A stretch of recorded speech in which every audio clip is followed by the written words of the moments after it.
Ladies and gentlemen, welcome aboard the TV Pilot's License Flight number 54 with service to Nick Arcade and the Video Zone.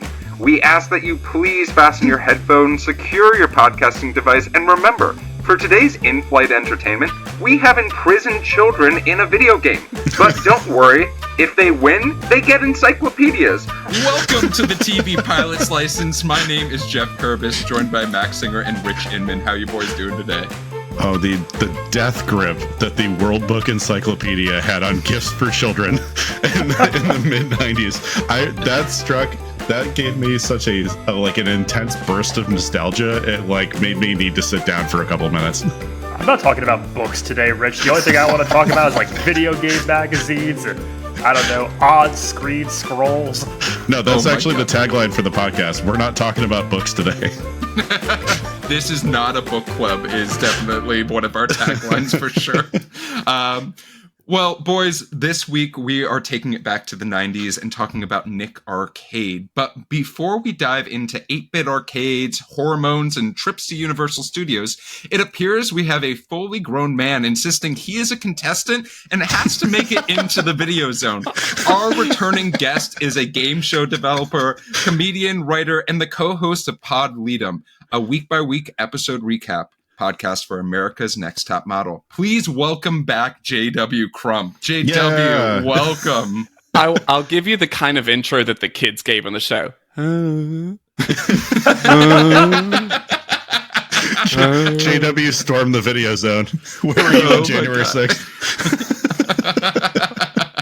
Well, JW, thank you again so much for joining us. You actually brought Nick Arcade to us, yes. And I found it pretty funny because, in a what seems like a non-related note, college football starts this week, and what better way than talking about a show that also traumatizes children? But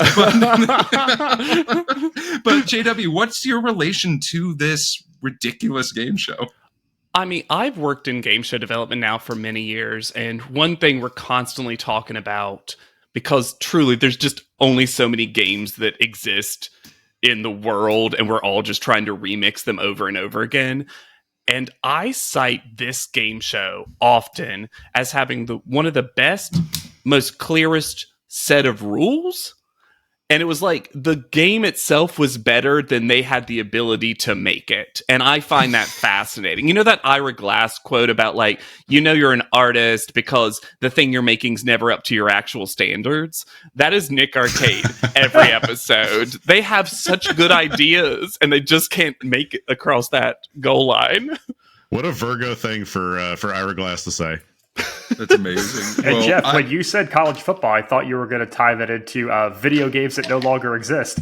Oh my God. Oh my goodness.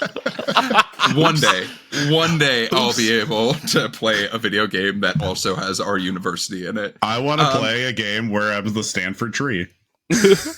I posted a poll about this to see if other friends of mine remembered this, and the messages I got were I used to wake up just to watch this show. This was it. This was the game show I wanted to be on, and I found it fascinating how popular it was. The nostalgia burst I got, even just seeing your post on Instagram, was insane. And we're not even talking about watching this episode. Before we dive too deep into Nick Arcade, Max, can you tell folks what this podcast is all about? Here at TV Pilot's License, we break down and analyze the pilot episodes of some of TV's most famous, or in some cases, infamous shows. We learn about how these shows came to be and were originally made, if they're effective pilot episodes and making us want to watch more, and if they could be made today. Go back and stream all of our other episodes wherever you get your podcasts from. Tune into our YouTube page to see our smiling, digitized faces. And if it is your first time flying with us, then welcome aboard. You got a really good in-flight entertainment system today. Thank you again for all the people that joined us from the John from Cincinnati episode and just kept coming. There are so many people. Just countless. We cannot thank you enough. I bought a Ferrari with the ad revenue from that episode. Thank you guys all for sticking around. I will actually say there is a great comment that is underneath that YouTube video that I highly recommend people go and find. And So as to why that episode resonated with our TV Pilot's License frequent flyers, some things we know, some things we don't. Damn it. Well, Max, thank you so much for that explanation. Rich, what is your question of the week? Well, I do remember, I think the nostalgia burst for Nick shows in general and Nick game shows specifically is it just feels so strongly to me. And like, it's not something I really remember any particular episode having like a hold over me, but it was just something that was so like important to my childhood memories. And I want to know, what game show do you think carries the most cachet of being on as a child that you can bring up to a person that you meet right now? Like what show is like, oh my God, I can't believe you were a kid on blah. Easily. JW, go for it. Easily. Legends of the Hidden Temple. Yes, You mentioned Legends. I had a fraternity brother that was a silver snake, and he still had that shirt. And every time he wore that shirt, everyone, regardless of gender and sexuality, flirted with that man. It was just, everyone was just like, you're a silver snake, gotta get on it. Like, it was the funniest thing, because that shows one that you actually got to be in an adventure, but also you could lose so early. And there was such I love that show. I feel like that show you can mention. They're eliminated in 5 minutes of being on TV is so fucking funny to me. Was it weird, JW, when Olmec came to one of your guys' parties and drank too much? He's a lightweight, Max. It was weird. He told some stuff from history that was inappropriate. Max, I'm curious, is there any other shows that you can think of other than Legends of the Hidden Temple? I mean, the short answer is no, but because I don't want the segment to end already, I actually owned a Super Nintendo Guts game. Yeah, and Guts. so Great game. I do think that is a show that had a cultural cachet that expanded beyond TV. Like, obviously, Legends has had reboots, in the last couple years, and has such a history behind it. But I think that at the time, Guts expanded beyond just being a TV, like, children's game show, and was like this multimedia thing that, honestly, I'm surprised hasn't come back, because there's so many competition shows involving people like throwing themselves over inflatables and foam rocks and things like that there's no reason to not bring it back. I would not do well on it, though. No, I'm going to throw that out there right now. I coughed the other day and I threw my back out. Like, I could not do Guts. Yeah, Guts really walked so American Ninja Warrior could run. Oh my God. So for me, there was one that really resonated with me, and that was Figure It Out, which was such a fun show, because, like, sometimes, for those who don't remember Figure It Out, it was like a talent show, basically, for children, and then Nickelodeon celebrities had to figure out what the talent was in a yes or no question game. It was basically kids to tell the truth, but also with physical activities. Yeah, but the best part was sometimes the talents were so bad. Like, I distinctly remember one child's talent was they played cow bingo a lot, which, if you don't know what cow bingo is, it's a cow walking around a field, and wherever it poops, that is a square that's marked off. God, I love the South. I love where I'm from. You didn't know this, JW. So, highly, I just, there was a small part of me that was just like, I could be on Figure It Out. I don't know what my talent is yet, but I could be there and look at Kenan Thompson and we'd share a moment. Wasn't the host of that someone named like Summer Sanders? Am I making up a name? She was an Olympic swimmer. Oh my God! Really? Summer Sanders was an Olympic swimmer. That was her transition out of. Wait, hold on. Let me make sure 100% that I'm getting that right. Because no, you're correct. She is a former competitive swimmer and Olympic champion from the 1992 Olympics. She won in Barcelona. What a great career! Because I I would have just thought she was a game show host. Like, she was really good, if I remember correctly. Yeah, she won 4 Olympics. Four Olympics. She 4 won Olympic all of them. medals She in won those 1992 in Olympics. Barcelona. Yeah, could you imagine if Michael Phelps was hosting a game show now? What game show is that man hosting? Oh my God, give me Ryan Lochte hosting any game show. Oh, I've never wanted anything more. Oh my God. Ryan Rich, Lochte out to tell the truth. Locked in love. There we go. I'm done. Oh no. Rich, God. do you have any others that bring some nostalgia to mind? Oh yeah, I gotta go Double Dare because the Hell image yeah. of kids reaching into that giant nose that they brought, and Nickelodeon doesn't do anything better than an obstacle course. Like they'll throw it into anything. Clearly, Nick Arcade, they'll throw an obstacle course in anything. They have kept a lot of set designers in fur coats and big mansions with obstacle course design. But yeah, that was like. For me, Double Dare was it. Obviously, Legends is like, that is the kids' game show. And if you can break out that you were on Legends of the Hidden Temple, you immediately win any party in college. So, yeah, that was it for me. Double Dare and the sequel, Double Dare 2000. Well, what I was going to say about Double Dare was that was a show that I thought the normal version of Double Dare was Family Double Dare. Yeah. And I didn't realize until later that the original game was just 2 kids versus 2 kids. And then because the family style makes so much more sense to have teams of 4 instead of just 2. As we'll learn in this game show, sometimes just pairing 2 rando kids together doesn't make for chemistry. Who happen to know?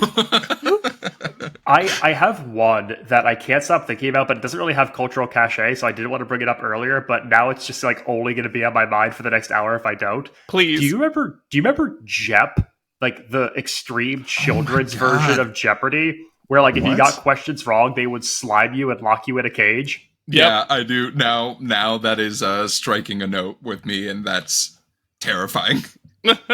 We should bring that back. We should bring it back. We should lock some of these adults and slime them and put them in like weird barriers they have to get out of by answering Jeopardy questions.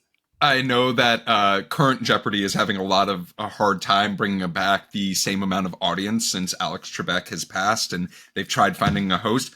This might be the key, Max. So let's start working on that, and I'll make a call to Mayim Bialik and see how she feels about it. Well, before we take too deep of a dive into Nick Arcade, a quick word from our sponsors. Hi, I'm Erica. And I'm Cassandra. And we're the hosts of Trashy Trashy. We're a podcast filled with trashy news stories and garbage people. Did you leave the scene of an accident to go tanning? Do you refer to wearing the strap down on your Crocs as sports mode? Have you ordered Domino's online before they even open in the morning? Are you switching the same AAA batteries from your TV remote to your vibrator instead of just buying more batteries? Or are you normal? Check us out wherever you download podcasts. Welcome back. Let's talk a little bit more about Nick Arcade, but before we do so, a quick synopsis. 2 teams vie for a chance to go inside of a video game. That's it. That is the synopsis that Nickelodeon has provided, and I think it is very, very descriptive. You can't tell me it's wrong. It's an accurate description. It is perfect. Max, how did this thing get made? Alrighty, so today we are talking about the premiere episode of Nickelodeon's Nickelodeon Arcade, which originally aired on January 4th of 1992. And we're going to be talking about 2 childhood friends turned co-showrunners by the names of James Bethia and Karim Matef. They got to know each other in high school before both going on to work in entertainment. Bethia's history with Nickelodeon actually began with him being an on-camera talent for the show Livewire, which was Nick's attempt in the 1980s at a current events talk show before becoming a PA on PBS's children's television workshop shows like Sesame Street and The Electric Company, and then later returning to Nick as a pop culture segment producer on the weekly variety program Total Panic. Bethia was able to get old high school pal Maddoff a segment producer job on video game content at Total Panic as well. The 2 originally pitched Nickelodeon the concept of a video game-focused version of Total Panic, which was rejected. They then decided to retool the concept as a game show. Nick was interested under the condition they could form a concept that could easily film 4 to 5 episodes a day. Both barely 25 years old, Bethia and Madoff were not only the game show's showrunners, they were also responsible for designing and programming all of the technical elements of the show themselves because no one else knew how to engineer a video game.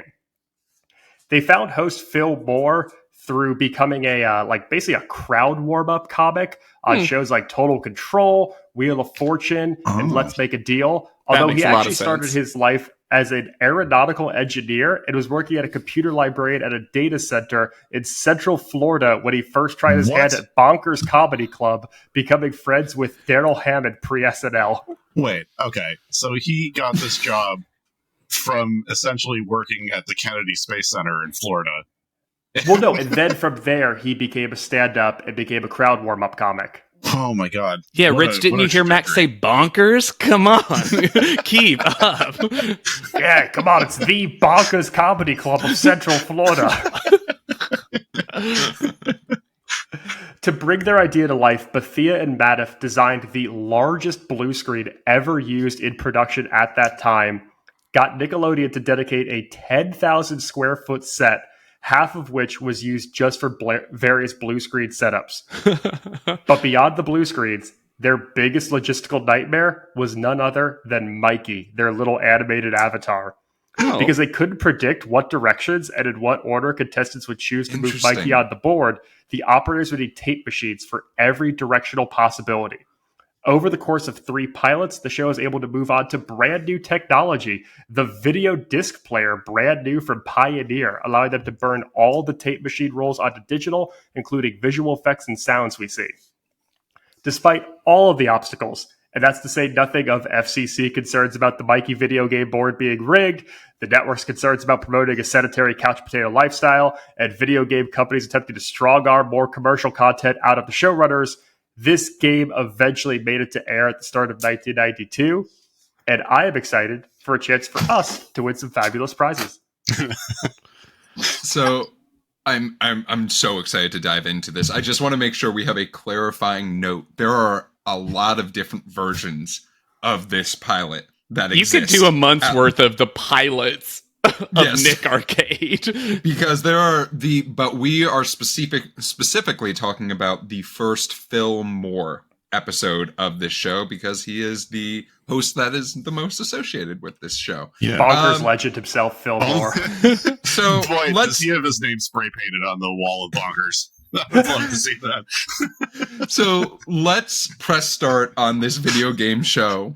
And we start off with one of the largest exposition dumps I have ever gotten. But like, JW, I think I'm sorry, this is hype as hell, though. Like, the smoke, the announcer, the 3 people that you've never met before that are your newest enemies. This is wild. Yeah, I just have literally exposition, what the fuck are Game Wizards, Video Zone, ?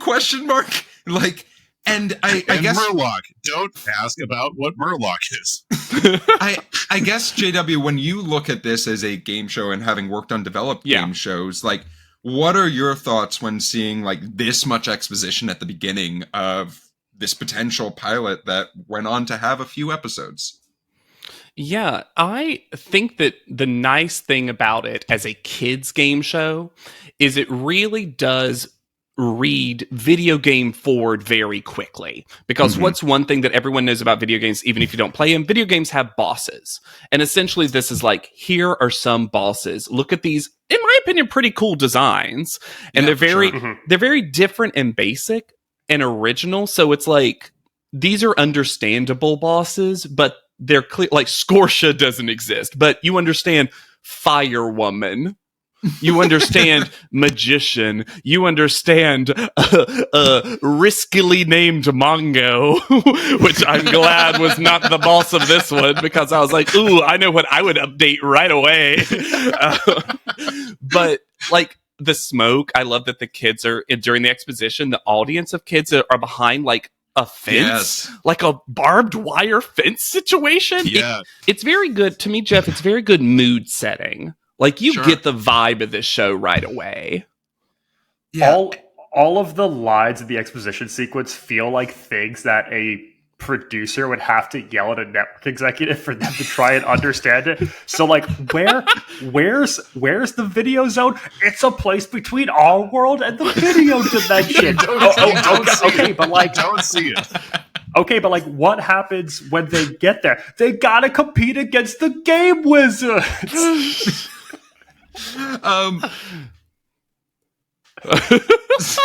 So after this, oh my god, after this gigantic exposition dump, we get our theme music with just an electric guitar riff that fucking slaps, and then we meet our contestants, but not before. And this is where I think the nostalgia set in for me. Just seeing a audience that is only made up of children. Yeah. Which is just such a 90s thing and such a Nickelodeon staple of just seeing like a bunch of kids going insane over the idea of being on I love TV. Unsupervised children on TV. That is the screams chaos. And did y'all clock that one young kid? She had like slightly long crimped hair and she was looking dead at the camera and following it while everyone else was looking where they were supposed to towards the set. She was just like, While we're talking the audience, when they pan across in the end credits, there are two teenagers in the very front row, one of whom is wearing a backwards snapback and the sickest Georgetown Hoya starter jacket I've ever seen. And then his buddy, who's definitely like 17, who has a Chicago Bulls bucket hat with like half undone light acid wash overalls over a white hoodie. These dudes look fucking sick. Yeah. Put them in 2023. Put them in 2023. They're doing just fine. I was going to say, every Gen Z kid is dressed like those two in the front row at Nick Arcade. And I do want to mention something, too, that, like, this scene, or, like, just panning across the audience for this it was kind of like a nice feeling because this is what kids were like when they didn't have cell phones around them all the time. Like, this is like, none of them were ready for camera.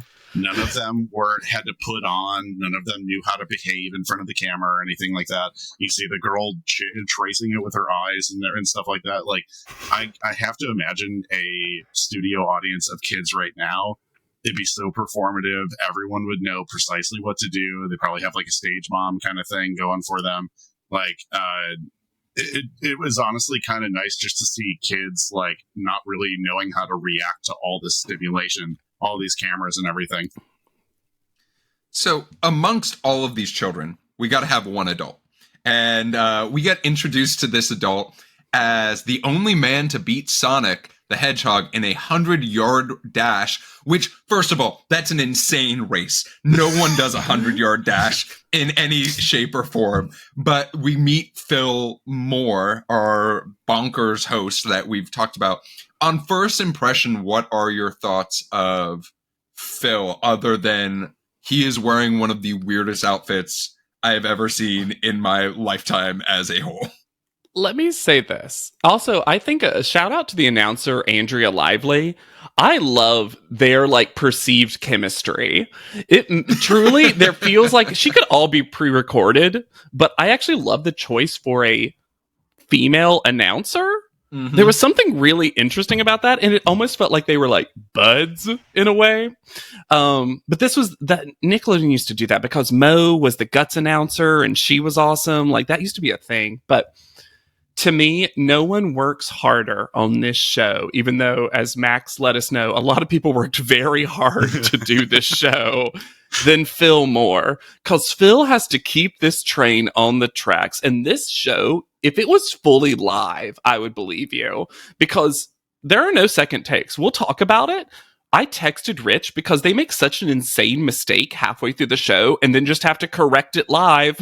Yes. And like poor Phil Moore is just sitting there with teleprompters and cards, just like trying his darndest to keep this train on the tracks. Yeah. So like, let's even get to that. We meet our first two people. I'm using people very specifically. So we meet Brian, and then we meet Brian's competitor, a 55-year-old man trapped in a 13-year-old's body named Richard. Richard looks like every time during a presidential election there's a town hall, it's like, meet this undecided voter. And Richard at 12 years old is already so more accurate. beaten down by life than most of us are right now. The t-shirt tucked into jeans without Cruel. a belt. Richard Cruel. looks like a 45-year-old plumber from Illinois. So We're getting dangerously close to describing me, so let's calm down in a second. So to give the audience some perspective on how this works, they're going to play a video game to determine who has control of the board. And An original control video of- game too, created Yeah. for the show. Well, No, it's not Pong, original, JW. It's not yeah. Pong. Yeah, it's definitely not Pog at all. We get to these two compete. There's some points awarded, and then we get to meet our contestants. So in today's episode, we have Brian, who likes to draw cartoons. We have Amy, who's been playing softball for 4 years and is a shortstop. We have Nicole. This is where I realized Nicole is my hero. I lived and breathed for Nicole. Nicole So- is a cold motherfucker. Nicole There's is nothing behind those eyes but hate. So Nicole's interaction with Phil Moore was the first instance where I was like, Phil has never hosted a show. This is the first time he's meeting these children for sure. Because the interaction of, how do you make all that money to go shopping with? And then and then she's like, I babysit sometimes. And then he's like, yes, I think he said America's favorite pastime, using our parents' money, I which cannot is believe insane. that an adult man went to a young girl and basically on national TV said, women be shopping.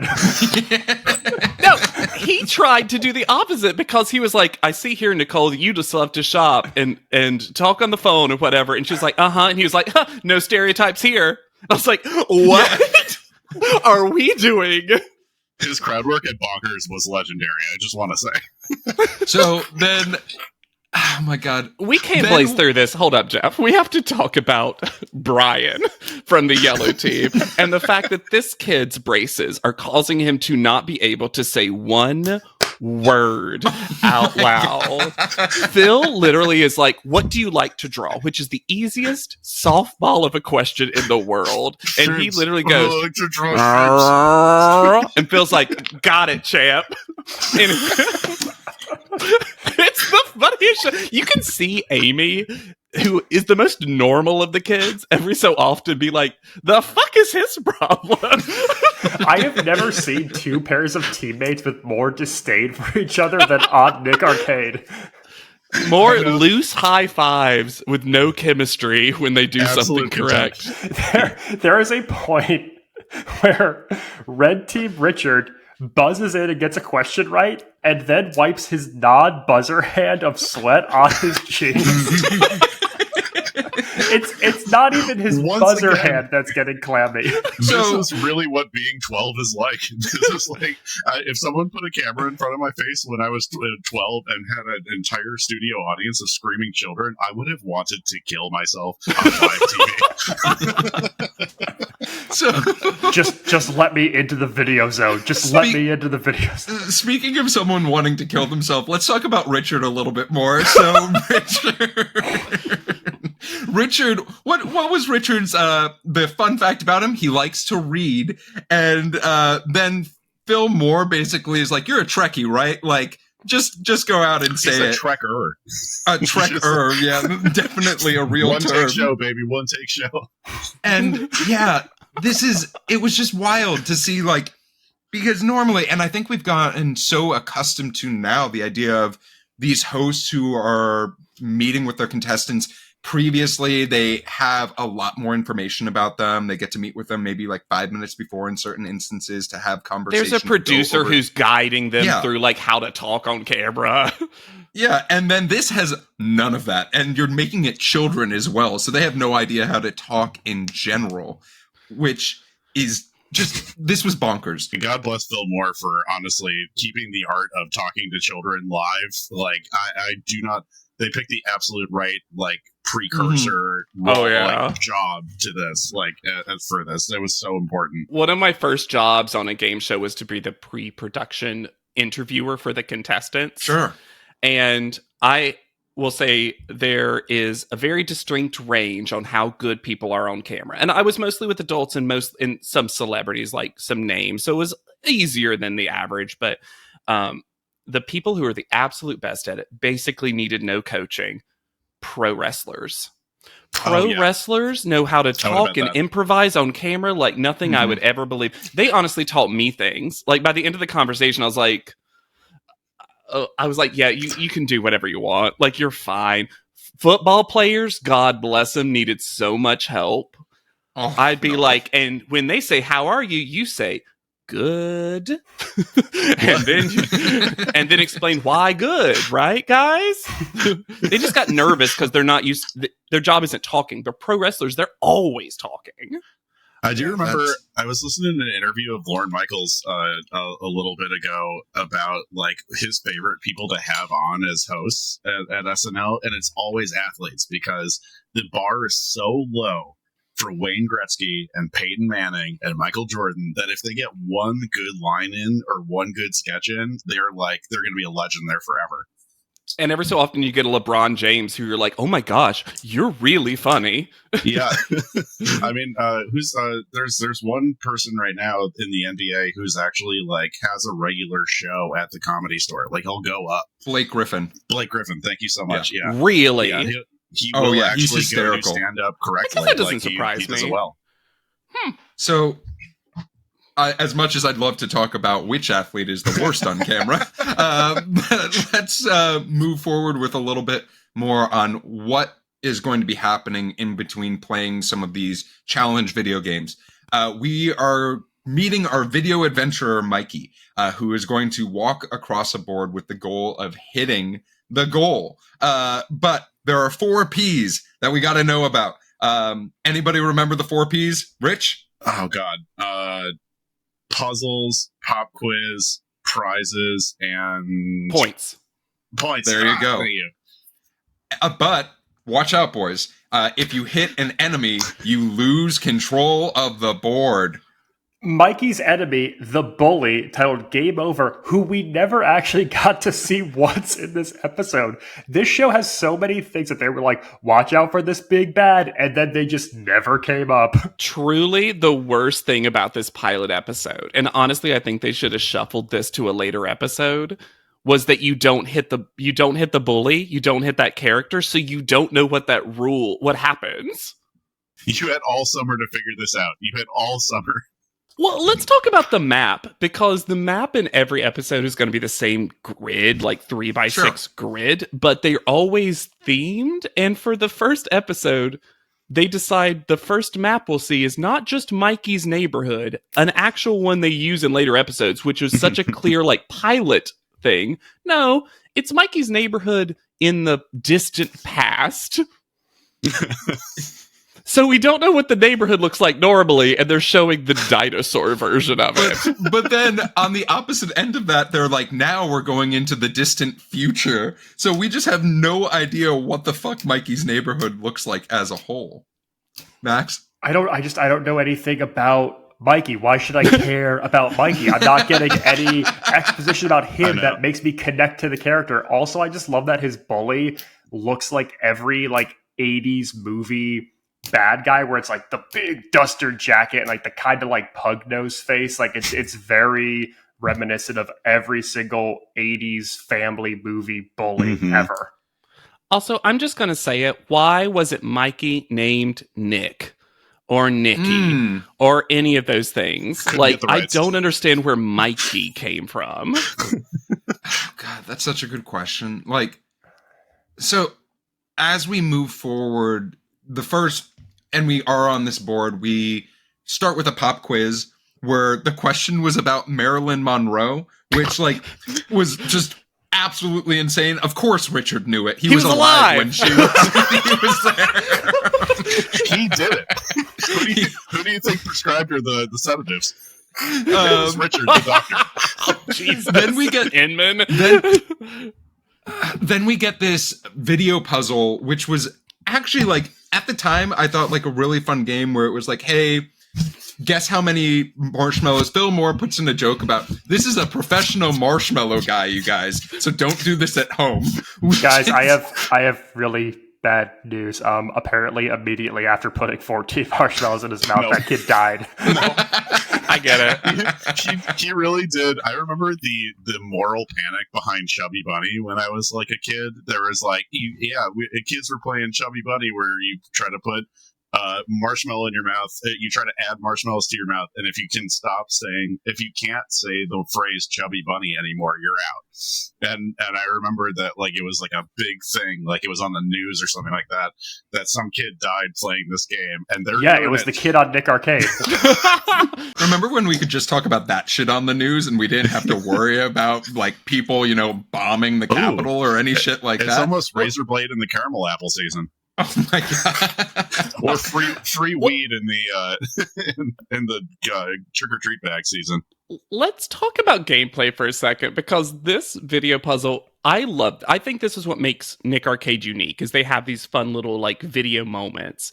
However, this particular thing could have been fixed so much easy, because what they do, they set it up as you're going to predict how many marshmallows our now deceased marshmallow eater is putting into his mouth. Mm-hmm. And they have literally those like erasable Etch-a-Sketch pad things with the magnets. They're and the so whiteboard. Cool. I love those. And the Woolly Willy technology, yeah. Yes! Yeah. And I'm like, great, you estimate, and who's ever the closest, they get the points and they move on. But then they say it's either 4, 14, or 24. And I'm like, you just ruined the game. Because clearly it's 14. 4 is nothing. And 24 is clearly impossible. And so they both just guess 14. If it's 4, it's not a talent. Yeah!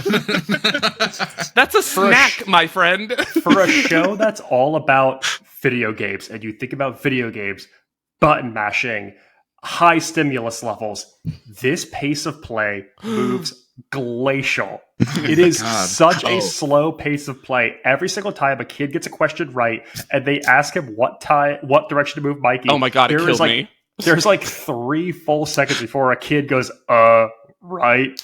And it just like, it takes forever. And we got the kids will discuss questions. It. The kids will have a full discussion when they can only go in one direction. And I'm like, what are you talking about? We got 3 questions in before we ran out of time. We never even saw the bully. And poor Phil here is trying to do banter when he has to yell pencils down at the marshmallow question. He says it in a big, goofy voice, and it is dead silent from the audience. Phil keeps trying to crack jokes that are getting no response from those kids, and it's killing me, the silence. This pilot, you could not convince me that they had any idea what editing software was or like editing tools were. Couldn't afford it. Because like 100%, I think they literally just had 4 cameras and they were just like, let them run. And we're going to just smack the footage together. Don't cut any footage. We need 23 minutes. Spend all the money on that video disc player from Pioneer I was talking about. I think this is an interesting point. Not to cut you off, Geoff, but I watched a very late season 2 episode, because there's like 80-something episodes of this. Because the timing thing, Max, took me out every single time. Because I was like, this is why it's basically live. And with game shows, when the main thing we do is cut out all the breadth of the episode, right? And future episodes mostly do this. Like, it's a lot of stuff where the showing the board at the end where he's like, let's show the whole board. That just automatically comes up. There's a lot of things they took out the timing. But the one thing they never took away is how much damn time it takes for those kids to decide the direction. And it drives me insane. What are they talking about, right? Like, what? They it's had random. No idea. I was just like, do they know something I don't know as a 32-year-old man about this board? Like, there's a moment somewhere in this pilot that I think their applause sign stops working because at a certain point, because like leading up, like the first couple like gameplay moments of this pilot, the crowd goes insane, but only for a very, very specific amount of time. Like whenever someone gets points, they're like, if someone got 25 points, oh my god, everyone's throwing their hats around, everyone's screaming, it's crazy. And then at some point, maybe about 10 minutes into this pilot, they don't do it anymore. And it's like for anything, there is no crowd involvement. They either like had to scrap it and do it again the next day without a crowd, or their applause sign stopped working, and those kids were trained like a dog to go nuts. They're like, if someone screams, if someone gives out an answer, we will send you back to your families, and we will pin a note to your jacket saying that you ruined the taping of Nick Arcade. So, Max, you mentioned the slow pace of play, and like very much there's a lack of video games other than the beginning. We get the most ruthless part of this game next, when our favorite, the person who has no idea how to play a video game, I am convinced, Nicole, does the video challenge. And then the fact that they get to choose who plays the video game from their team, and Nicole, the moment Nicole said, I'm going to be playing, I actually screamed out loud. I went, Nicole! Nicole And then, if I may, they get to pick from 5 real video games. 5 real video games that they got permission to use. That's too many choices. Too many choices. I agree. These kids can't pick 4 directions. Don't make them choose 5 video games. And then Nicole, Queen of Queens, picks the most famously difficult video game on the NES, Battletoads. And I was like, what are we doing? Nicole really came out with the confidence of saying, like, I know that my partner is the mental equivalent of a 50-year-old suicidal accountant. I am going to play this game for our future. So, Nicole didn't play that for her. She didn't play it for her teammate. She played that for every 13-year-old girl in America. But not only that pressure, right? Richard then has to look at Nicole and, like, suss out, like, how good are you at this video game? I can wager all of our points. And he goes, nope, don't trust you. Only a third of our points go to you. Richard, I think he might be the only 12-year-old that's ever been divorced. He just like he has that feeling. This poor kid who is like clearly like, please do not film me anymore. Please stop. So after this game, we find out Red Team wins, and JW, Rich, you were talking about it. There was this gigantic error as we went into to be clear, Nicole 2. Loses Battletoads. Oh yeah, horribly. She only scores. She had to beat 10,000 points. I think she only scored like 800 or something like that. It was so fun. And to hear Phil have to give commentary while they're playing, and he's starting to say stuff like, "Oh, not a lot of points yet." She still got a chance. He said at one point with 7 seconds, he was like, yeah, she still has a great chance of winning this. Absolutely no, not. she doesn't. Because somehow Battletoads, you get less points the further you go, which is so... I love it. That before. But yeah, then they just get teleported to the end goal. This is another thing they fixed in later episodes, I noticed, where more spaces were just, you get 25 points and then you get to immediately go again, so they got to go further. But they go to the goal. It's a question. I think Richard, of course, gets it, because I'm sure it's a question about the 1920s. And then, yeah, he's like, the entire time, Phil is like, it's worth 50 points. This is the only thing worth 50 points. And then they give them 25 points. And I sat there so genuinely confused. Like, did I mess up how the video game earlier worked? Like, I was like, but the red team's the only people who've gotten anything. So I know they earn points. And then they come out of commercial, and I texted Rich about this. I was like, Rich, I cannot wait for you to see. Because poor Phil Moore, hero of heroes, someone who has worked on Love Island, someone who has written for some of our best game shows later in life, had to go, so we made a mistake. And the red team, like, you can see Richard's furrowed brow furrow so much further, and then he says, so we're going to change it to 100. And then I swear to God, we sit there for 10 seconds before they change that score, and I was like, you had 3 previous pilots to figure out how this works. So after this amazing mistake, or before this amazing mistake, we get to continue to see Nicole's video game prowess by watching her play their version of Pog, and which she just gets absolutely murked by Amy. Oh, softball Amy crushes her. Yeah. She like literally It's destroys. Amy's got that eye-hand coordination that you can only get from years on the mound. But I feel we bad. have our- I feel like Amy's actually would have been really good at this. And then she got, imagine a Richard Amy team Oh, that dominating. They would be Wouldn't even all-stars. close. They would also wouldn't hate even- each other. They would not be friends at all. It would be like Isaiah Thomas and Michael Jordan on any sort of team. We are just here purely. I had to bring some form of sports in to de-nerdify this a little bit. Purely here for business purposes. No, we got sports already. Amy plays softball. It's been well established.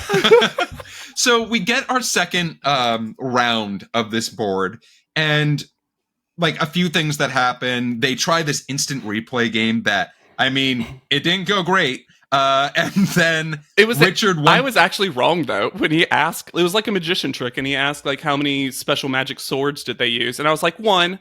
And then Amy was like 2, and I was like, "Oh, Amy, you dumb." And he was like, "Yeah, that's right." And then Phil doesn't know if he's right, so he's like, "Let's watch it again to make sure because I could be wrong."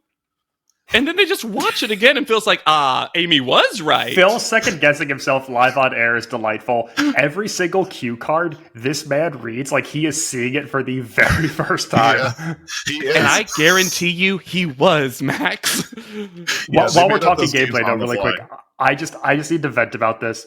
Yeah. We spent so much time talking about this damn game board. We spent so much time talking about Mikey's neighborhoods and all of their eras. We spent so much time explaining all of the games a bully we never see. In 2 rounds of game board action, we get a total of 5 squares. Yep. We get 5 questions, 5 squares in 2 full rounds of your main thing. How does that happen? We don't see half of the features on the board. I don't think we ever saw like the bombs or traps that were in there. We never saw the game over bully. We never actually reached the end. We got 5 total questions. That's excruciating. Well, Max, you need folks to tune in to see the bully actually do what he's supposed to do. Speaking of, why do y'all think, genuine question, every time Mikey left a space, he left a bomb behind? Why was that? Like the spaces Mikey had been on would... And this is like at the height of the troubles. Oh, God. But I was like, what an odd choice. You could have just X'd them out. You could have put footprints. But no, you put a bomb everywhere that Mikey walked in his own neighborhood. I genuinely, to give you a genuine answer, JW, I think it was, as we talked about, like the technology of Mikey was one of the most troubling things for this video game. I think they literally had no idea what to do if a kid went back on a space that they had previously been on. Oh. And this was a way of making sure that, like, A red X would have you sufficed. better not fucking go on that space. Like, just like, and the only way we can get you to do it, if you go on that bomb, you don't get to see your parents again, like, sort of mentality. Yeah, the CEO of Nickelodeon, Face, is like, if these dum-dums keep going back and forth, I'm gonna lose it. So at the end, our red team wins because main reason, Richard did not miss a single pop quiz. He got never every misses. single one because he has 40 additional years of knowledge over That's right. the other children. But our yellow team does go home with some prizes. They get Skechers footwear. Hell And then yeah. when I saw the Nesquik ad, I lost my mind. I literally was just like, holy shit. Yeah. I cannot believe I have not seen this Nesquik ad in like 30 years. The fascinating thing about the consolation prizes is they say, let's take a look at your fabulous prizes, but then they give them the sponsors and don't actually tell them what they won. We know they got something from Skechers Yeah. and something from Nestle Quick, but we Don't worry don't about know what exactly it is. A lot of vouchers, I feel like, got mailed out for like $25 off a pair of shoes for these kids. $25 off shoes. Oh, God. Now, the red team, because they've won this, they're they get to go on to the video zone that we've been talking about and potentially face one of these bosses, the wizard, or not the wizards. I think game wizards. Masters. I think the wizard's Game the main Master- guy, and the masters are Game the Master, bosses. Game Wizard. Yeah, Yeah, I don't know. It's been like 3 hours since this game started. I forgot what they are. So, for folks at home, basically these two children get 1 minute to complete as many tasks as possible in two separate video games. Whatever time they have left, they will then go on to face one of the big boss. There are 50. Also, they get $50 for every item or every task that they complete. They sort of just like threw that in there under the radar. I want to talk about the prizes that they would win for each level. Yeah. Let's talk about First it. of all, the karaoke box. Did anyone get what the name of the karaoke box was? It's my favorite new name for a karaoke box. It's called the Sing Alone Star, which makes it very, very sad to Aw. use. I'm like, in Japan, they call it karaoke, but here in the good old USA, it's the Sing Alone Sing Box. Like, all right, that sounds vaguely culturally abrasive. Let's see how this goes. And then we also get, if they win the second level, the World Book Encyclopedia. Because, Wikipedia was not a thing. Yeah, but Richard spent most of his adult life going door to door selling these. I don't know why he needs another copy. I knew I recognized it from some documentary. So, as soon as we begin, this was like putting ourselves into the 90s. I actually loved this section. Oh wait, and the of big game. prize, if they were to beat the whole thing. Oh, which, yeah. Spoiler, they Go don't. for it, It's JW. the classic Nickelodeon trip to Universal Oh, Studios in Orlando, Yeah. Florida. Yeah, And Richard's gonna take his kids, and it'll be great. Pack it So- up minivan. Let's talk about this, like the actual video zone. Max, you talked a little bit about the technology they used. They had these blue screens to be able to do it, and they had these sets built out. The first one that we see Richard on, it almost reminded me of, like, they were doing, what's that video game that, Among Us. It was like almost like a 1990s version of Among Us. It was like a factory. He had to go through, he had to do all these little small tasks to be able to get through. Richard crushes it. Let's just be honest. He absolutely dominates this Well, video yeah, game as because he's quickly as he climbing could. up those ladders in his adult life to get on the roof to clean the gutters. Like, There is something truly surreal about watching these blue screen video games play out, because it's at once very like, if you were a kid watching this, all you would want to do is do this. It looks so interesting to be a part of, but because they are clearly having to look at a screen and most of the goals are just touching things, it's a lot of running to a part of the screen while you're looking straight ahead and then waving your arm frantically. Yeah. Mhm. And Yeah, like, they didn't how do figure you know that if you're out. getting hit by something? I know your power Well- goes down, but it's like so vague. I'm glad you bring that up, because after Richard crushes it, Nicole's. That's the only way I can describe, because They she literally has have to reset the full level. Like, they run out of level. and they we're not even talking about Fillmore vamping about how these children deserve to be here. Like, that was a statement that came what out of was this that? man's mouth that I was just like, did we think they didn't deserve to be here? Like, was there I'm going to like continue murmurs to argue against the that audience? Nicole doesn't deserve to be here. Nicole was a saboteur. I we have a also- question for you, Oh, though, sorry. JW. You were talking about how, like, in some later episodes, they tighten up some of the cues and the segment to segment time. God.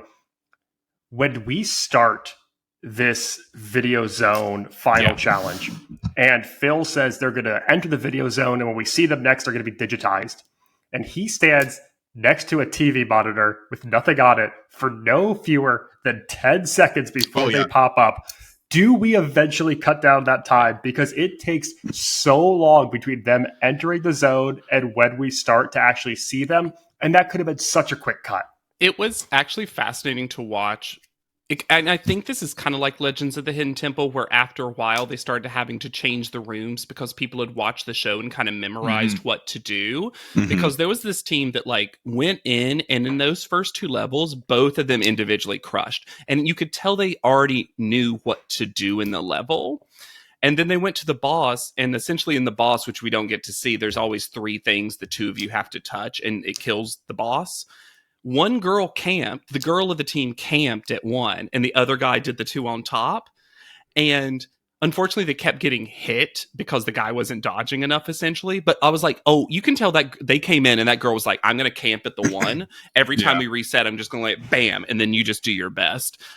And it's so funny because to her credit, Nicole is the first one who's ever doing this theoretically. So she's on the weird one where you just jump and duck, and like good luck with the hitboxes, I guess. But it's so much more tighter. It's almost like watching a different show, Max, at the end. To answer your question, that moment of Phil Moore hearing the music start for the video zone, but having nothing show up on screen, and having no visual eye line into whether or not they were ready and on the obstacle course was my heart rate went up like I was about to go on stage. It was so nerve-wracking for me to wonder if they were going to hit their cues in time, because I didn't see any visible like headset on. I didn't see anything that would indicate that he's getting cues from his production team, and I'm just like shocked that they actually made it in time, because I really thought they were going to miss. Those are the 10 of the longest seconds of my entire life. So Nicole failed. They get a sing-alone karaoke box, and that is our pilot. With that said, any things that we loved about this pilot that we maybe did not discuss? Well, one of the reasons I wanted to bring it up is I think the basic gameplay and the way the scoring works is truly some of the best kids game possible. There's some quick stuff. I love that you bet on the video challenges. I think that is fascinating. And kids, such a good idea. The other episode I watched, one person just did 10 points. It's like, it doesn't even have to be in units of 25. Like, it can be whatever you want. And that person won. That girl won the video game, and her partner was like, oh, damn it, I should have like bet everything. But I think it's a perfect game where it does always feel like it's moving and there's things to do, and the scoring makes sense, and it's always close enough, even if people are dominating. I love that both kids have to be involved equally, because even at the end of the day, they both have to play the opening same video game. I think it's a really well-designed game that truly, the technological and budgetary limitations just kept it from being this like perfect little thing, but also it's almost more perfect that it's so jacked up the entire time. Sure. Yeah. 100%. Rich, what about you? Any things that you loved about this? Oh, God. I mean, I think there is the ability to showcase just an unending number of arcade games for this. Like, I mean, of course, I'm going from a business perspective on this. If I'm a video game designer, you better believe I'm sending a free machine over to Nickelodeon Studios to put it on there, because like, you get that TV exposure, instant more sales. Imagine if they got a video game on the show before its release, and this was a 100%. Preview level.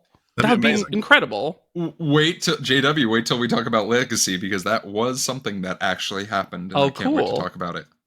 Yeah, they really anticipated well the importance of like, I think they did a good job of like building up the cool factor of video games, because I think like at this point it's starting to go from nerdy to fun, or like nerdy to like more broad acceptance. You have a lot of the consoles coming out at this time. A lot of the consoles that like end up having massive sales records and stuff like that come out around here, and I think it's just so smart that they did this. And I don't recall seeing any more episodes than this. Like, I don't know more any specific ones, but like, I think Phil Moore is doing the best he possibly can. I think he's really holding the ship together. He's really trying to vamp. Max, what about you? I think for me, it's that with them investing so much in this blue screen technology and this dedicated soundstage, they are only limited by what they can digitally create. And it's not about physical set restrictions or what you can actually manufacture and work. Like, you can take this gameplay to so many places if you have the right artists. And that's fun because like there's so many different types of games involved. We see playing video games, we see trivia, we see strategy, we see physical play, and that ability to like take this game in so many directions, in theory, is really fun. Obviously, it's very clunky in this version we watched today, but you can tell that there's potential there if they tighten it up, if they work on the cues, if they get some of that, like where you're looking and how you use that rudimentary old blue screen tech. Like, there's so much potential here. Yeah, and what I would say is, like, we've talked about how well Phil Moore did given the circumstances of what he was given as a whole, and like, credit where credit is due. They could have brought in a super seasoned host to do this with kids. Like, at this point in time, Nickelodeon had plenty of them walking around. They could have just brought in someone and just been like, yeah, it's like the Ryan Seacrest of our Nickelodeon universe who just hosts everything. But yeah, like, I love that this is a new fresh face that they brought on and who seemed to do really well with what they were given. Let's talk about wait a minute moments. And you know what? Like, I'll start. I think that we talked a little bit about just pairing two random children with each other. Don't do that. Don't, like, it. I understand that it's hard to find duos and that makes production a lot more complicated, but like, you want to have some chemistry between the children. Maybe they did that in the future. Cool. But like, at this point in time, I am pretty sure that Richard put out a hit on Nicole using his 40 extra years of experience in going onto the black market and finding someone who wronged him. That's what they did, though. My friend who was on Legends of the Hidden Temple said the random pairing. It's just what they did. It's just insane. It's insane to me. But that's a Nickelodeon thing, because like, you look at other things like Family Feud, they all know each other. Supermarket Sweep, they're pairs who are all friends and know each other. It's just such a Nickelodeon thing to try and, I guess, like, bring these kids together and show like all these different people coming together to work as one. But like, no, you need people who know each other for the camaraderie and for like that teamwork to actually pay off, I feel like. Just to even have one fist bump land. Yeah. Like, oh my God. I cannot get over these high fives where it was just like.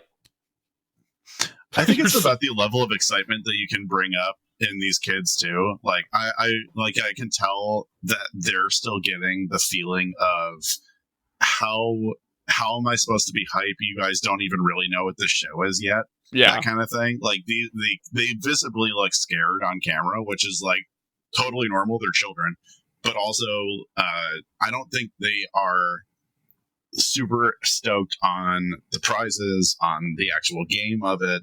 There's needs to be another Phil Moore for Phil Moore to pump up this crowd better. 100%.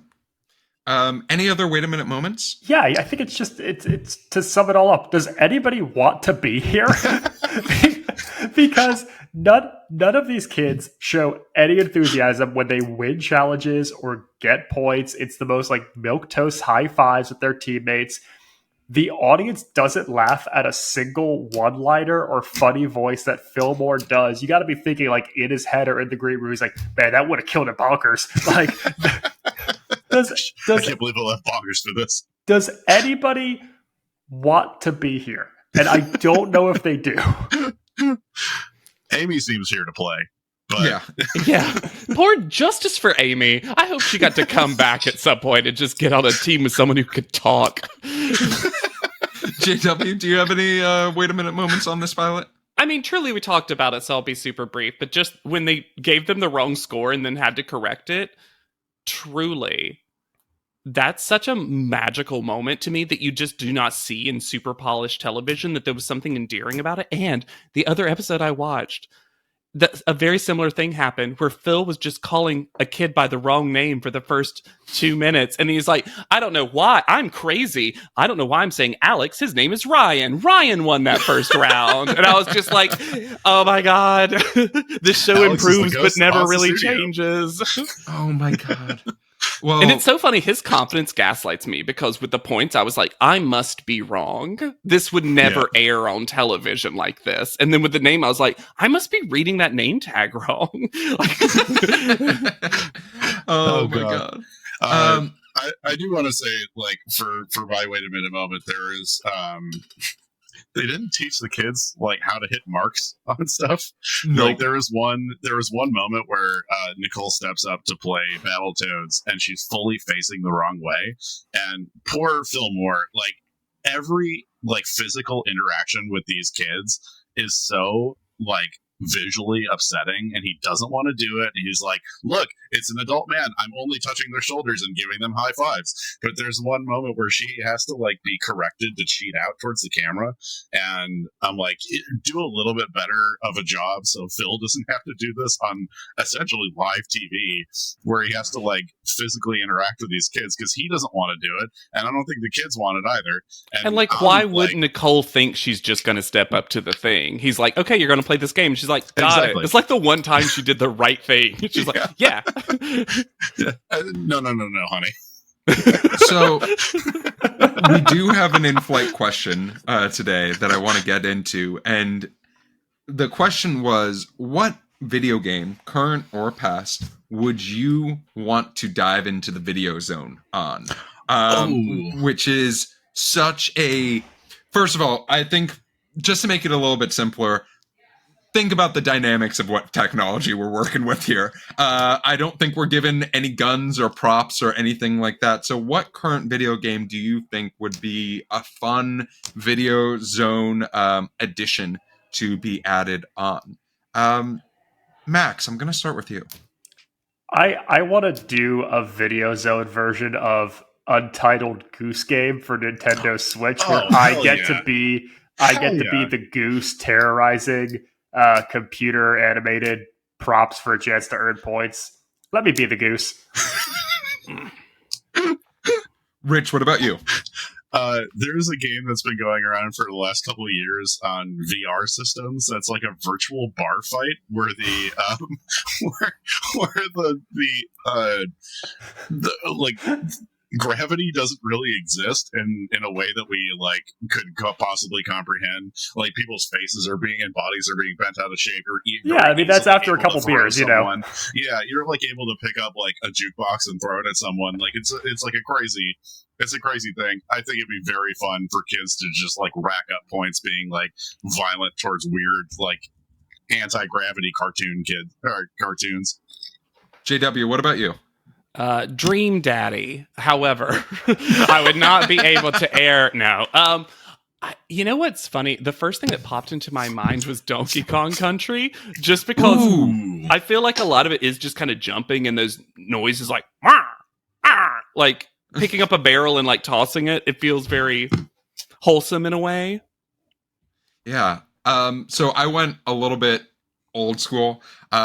I would love to see children running around like the video game Tapper, which I don't know if you guys remember. It was a root beer game. Oh yeah, you're a bartender. Yeah, like you are a bartender, but they called it a root beer so that children would be okay playing it. I would die seeing kids basically just like throwing glass or like plastic like root beer things and trying their hardest. That'd be the funniest fucking thing in the world. Well, thank you for that in-flight question. We'll talk a little bit more about that, how to submit those later. Let's talk a little bit about the legacy of the show. 2 seasons of the show, 84 episodes. That does not include the 3 pilots, as well as the unofficial, unaired pilot that you can find if you look really hard on YouTube. In 1991, Phil Moore was actually the only African-American host of a game show, and was awarded invited to the NAACP awards. Yeah, you better get that one right. Yeah. And he also received a Cable Ace Award. And a Heisman, apparently. for their work on Nick Arcade. So, couple of things. We talked a little bit about like the idea of debuting a video game on this show.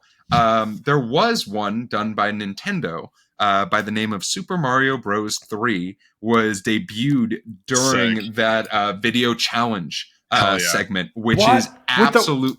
With the raccoon suit, Tanuki Mario? Yeah. So they did that. It was the only time Nintendo officially put a video game on the show. That's cool, though. That's really cool. That's really... They did that with Super Mario Brothers 3 in that movie, The Wiz or The Wizard? Yeah, The Wiz. The Wizard or whatever it was. No, the Wiz is a musical. Glove. The Wizard with the glove. Yeah. With that glove that never worked. Couple of other things. Some of the guests on the show, Joey Fatone of NSYNC fame was a competitor on this show. Hell yeah. Yeah. They also did crossover episodes with the casts of other Nickelodeon shows like Clarissa Explains It All, Welcome Freshmen, and Salute Your Shorts, which is so much fun. There was a Spanish version of this show that did not do too well. It was called Zona de Fuego. That's fun. Zona de Juego. So very fun. There was an attempted revival of the show in 2015 on Kickstarter. They did not reach their goal. They had set very high aspirations. But did they have Richard and Nicole playing? They're the producers now. They're married. It's a twist. Richard is 93 years old now. I wanted to go into Also, some of this. Hold up. I'm sorry, Jeff. Go for it. That's not how you reboot a television show. You can't just kickstart a television show back to life. Someone owns the rights to it. I'm going to guess Nickelodeon. I'm glad you brought that up because they didn't. So it was James Bethia and Karim. Both proposed a spiritual successor. It wasn't going to be Nick Arcade.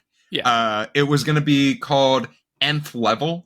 And they were like, oh, hey, we're going to have Phil Moore hosted again and all this stuff. Like, it's not Nick Arcade, but it is Nick Arcade. Yeah. And they set a goal of $350,000 on Kickstarter and did not come anywhere close to that number. So that's not even shooting for the sun.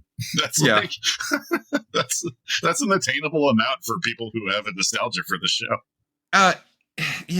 We'll talk a little bit more about like if we think the show should exist today. Because I'm really interested in hearing your answers. But I agree, JW. This is definitely not the way of getting something like this back on the air. This sounds like one of those things where they pitched this to a couple of people, didn't like the answers that they heard, and were like, well, we'll just do it ourselves. And that's just... You still have to sell it after that. Like... So, there were 84 episodes that were officially aired of this show. There were a total of 22 grand prize winners of this show.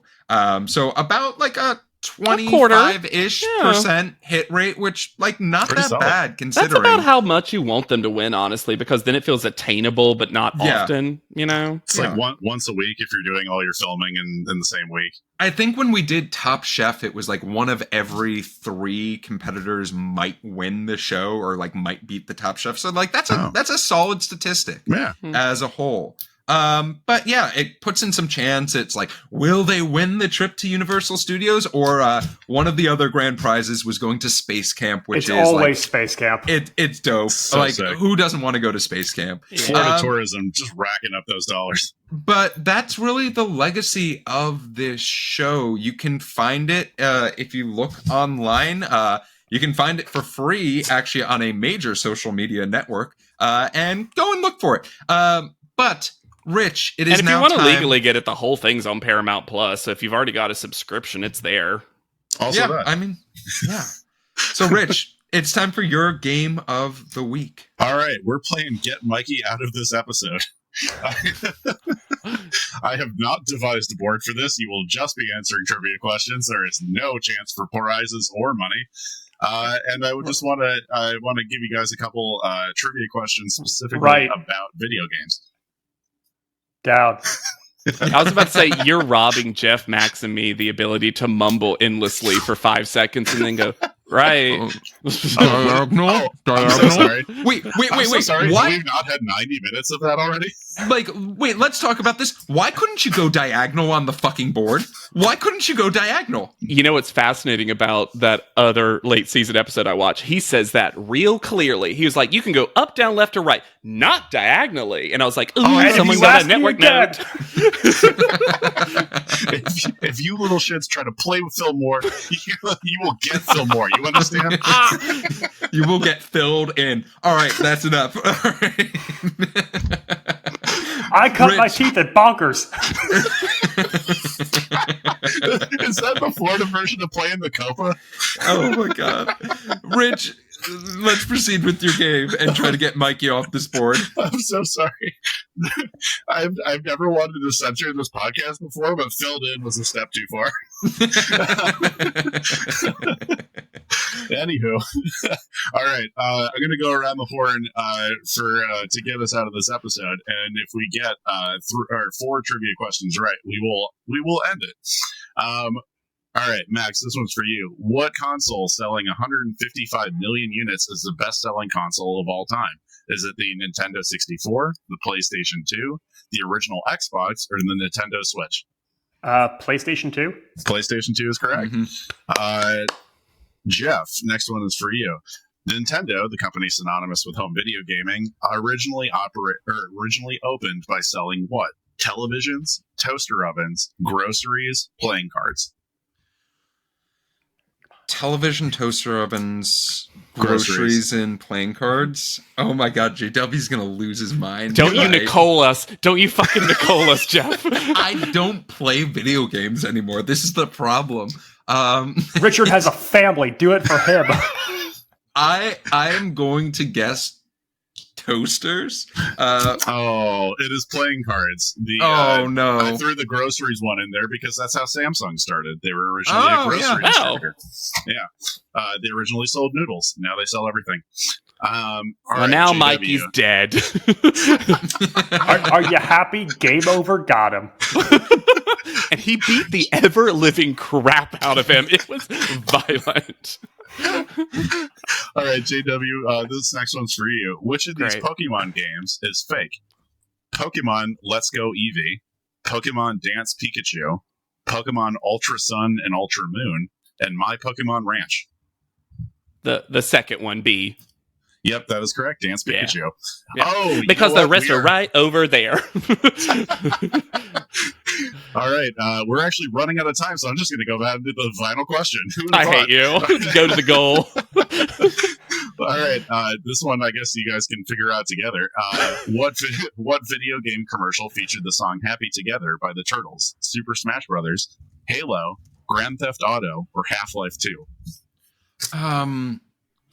I think it was Super Smash Bros. I'm like almost 100% sure of it. I mean, that was my instinct because Happy Together, it like makes sense that because it's bringing all of these other video game characters together. I am almost 100% sure it's Super Smash Brothers Ultimate. Like, I want to guess it now just so Jeff has redemption.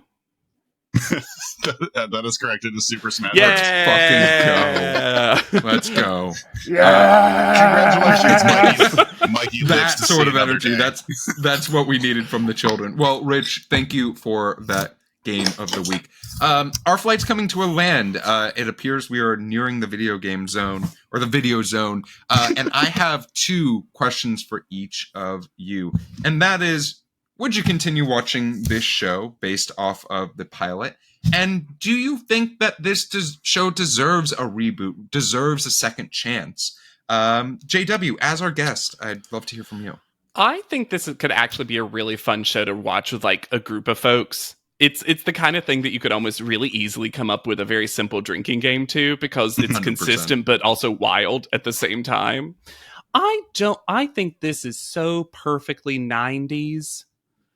And, you know, I was also here for Jim, and I feel like I had the same thing where I was like, Jim only works in the 80s. It is so 80s. And I feel like I'm also now saying that this is almost too 90s to bring back. I actually think in some ways video game technology has progressed too far, that this wouldn't be intriguing to look at. We'd just be like, yeah, I got a VR, I got an Oculus at home, you know? Yeah. So, but I would definitely continue to have, like, I watched another episode and I'm like, this is very good low stakes viewing. Max, what about you? As far as this pilot goes, for all of its faults and for how clunky it is and how just atrocious the pacing is, it draws you in, and there is something just so like spoon-fed comforting about this that, yeah, I think the gameplay is fun and it definitely makes you want to watch more. I think it's effective at what it does for any audience, whether you're a kid engrossed in the actual gameplay or you're an adult watching it in the modern era, looking for a nostalgia factor of things you grew up with. Could it be made today? No. I mean, esports dominates the landscape. Like, actually, competitive video game playing is a billion-dollar industry now, with massive celebrity investors and huge tournaments happening at like basketball arenas around the country. I think that the novelty of competitive video game playing just doesn't carry any weight anymore. Like, esports have just kind of killed the notion of rebooting Nick Arcade. Rich, what about you? Those are great points. I couldn't agree more. I think like the esports takeover of how people watch and consume video games has like really killed the novelty of it. Like, it's hard to convince kids to tune in to watch kids playing video games when that is the entire basis of Twitch. And sure. I think that is that 100% that is like where this desire kind of falls off. Would I watch another episode if it's edited better? For sure. If it's not, I promise the other episode I watched, Rich, was way better. I think maybe just skip to season 2 if you try again. That's perfect. Yeah, if as long as it's doing a little bit better in that way. I'm honestly curious to watch the Super Mario Brothers 3 episode. That would be super fun to watch. Or one of the ones with the Clarissa Explains It All cast. Come on. Yeah, that's hell yeah. Joey Fatone. But you know what? I am actually going to go against the group and say that I do think it could be made today. And the only reason is because the amount of people who work in game design and development now would be able to come up with a solid amount of like brand new, fresh games for people to try to figure out how to play in the moment with a VR like element to it. And I think like the augmented reality and VR like nature of how these games are being designed now would lend itself to a lot of fun moments for kids. Like, they are for kids. And it's not just the same, like, I don't know, 10 zeitgeisty games that everyone's trying to beat at the same time. It's a new thing that they're discovering in the moment. And I think if you do that, if you like utilize some of these game designers to come up with something brand new each episode, I think that does lend itself to like more fun and more like maybe even video game tie-ins. Like, I feel like a lot of these companies would be down if they know that they're going to get a new audience of 8-year-olds or whatever to play a particular game. Like, whether it's on an iPad, whether it's on a console, they want that to happen. So I think the funding would be there too. But yeah, I think just the number of developers, the number of like game software engineers at this point have fully reached the point where we could have new stuff every episode. So I'll round us up with, I definitely would watch another episode of this, 100%. I think that it was fun. It brought like a sense of joy that like a lot of game shows don't bring, other than when we finally do Baggage, which is literally one of my favorite things in the world, and it's not really a game show. I love that game. I love that everyone's baggage is just slept with a dude one time. It was Richard's second game show. So, but as far as watching or this show existing in the future, I would love to see a version of this now, but I want to take a slightly different angle, Rich. The amount of celebrity that is associated with streamers these days is wild. Just a few: Cutie Cinderella, Pokimane, Ludwig, Squeaks. These are people that like. I'm sorry, I thought you said celebrities. No, those are just words. These are people that have hundreds of thousands of people watch their streams. Like the world was caught up on, like, there was this video game called Only Up that caught the world's attention because everyone was trying to break the speed running record for it. And thousands upon thousands of people for weeks were just trying to dominate this video game. If I'm a network executive, I want a piece of that. I want a piece of that every single time. And I don't think that this is a show that you have the same people on. Maybe you have an occasional celebrity episode or something like that. I think this is something that you almost do as like a big event, if that makes sense, right? Mm-hmm. Like have that, back there were Battle of the Network Stars back in the 70s, right? Do Nick Arcade, but for once a year with some of these big time streamers and make it a gigantic tournament that can capture people's attention during the middle of the summer when there is no watchable TV on, because you're going to get the attention of these gigantic streamers' audience. And then maybe if there's enough, it becomes something that you do every year, or you do smaller versions with non-celebrities in the future. But Geoff, I think we'll form our production company out offline after this. Yeah, exactly. I think there is a version of this show. I think that it would be super silly not to approach one of these big streamers and say, hey, you want to host a TV show? And it will fit right down your alley. Because, yeah, a lot of them want to get out of streaming every day. That's a grueling schedule. Yep. And this could be a really easy way to make that Phil Moore-esque transition into your next career.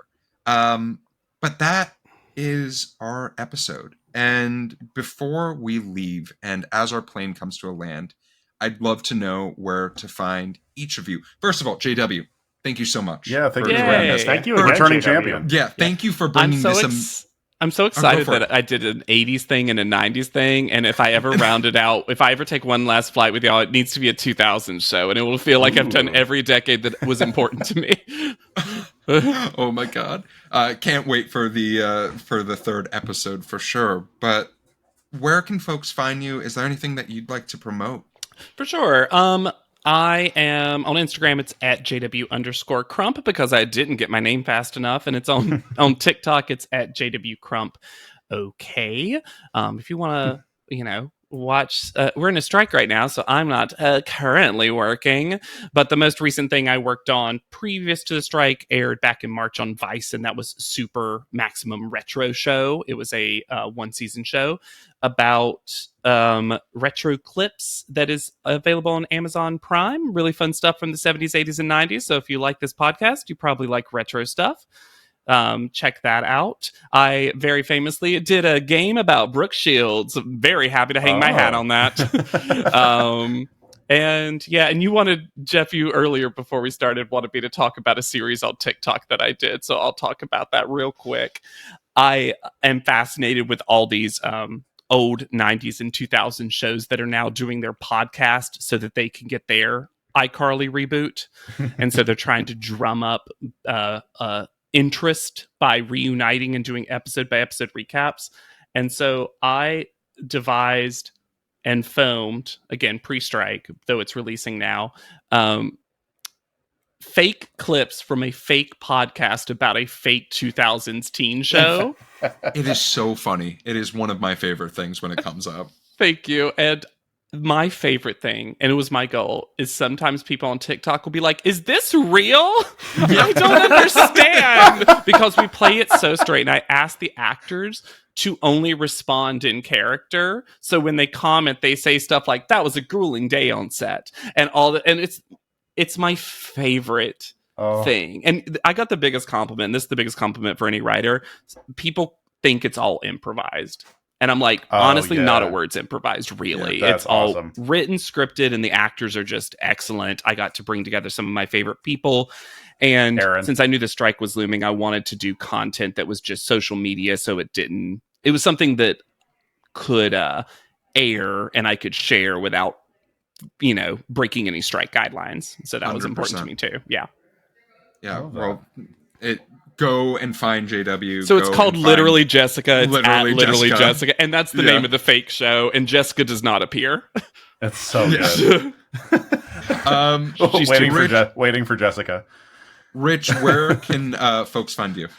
You can find me trying to usher Richard back from his smoke break into the video zone. You can also find me on Instagram at Damn That's Rich. You can find Max and my sketch comedy at Dadwagon Comedy on TikTok. Max, what about you? All right, in just a moment, Max is going to tell us where we can find him on all things social media.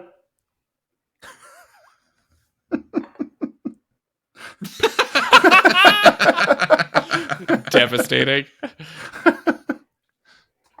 All things platform-wise at Maxwell Sick. And you can find me talking with my accountant, Richard, about how to be saving money a little bit better. But if you're looking for me on social media, you can find me at RunJeffRun. You can find the TV Pilots License anywhere you listen to podcasts, as well as social media at TV Pilots License. If you have a question about the show or for our next episode, you can email us at tvpilotslicense@gmail.com or give us a call at 213-290-1713. Make sure to watch out for our Instagram for a sneak preview of some of our upcoming episodes. But with the plane landed and the seatbelt sign off, we look forward to flying the bright skies of the TV world with you again soon. And until then, welcome to the Video Zone.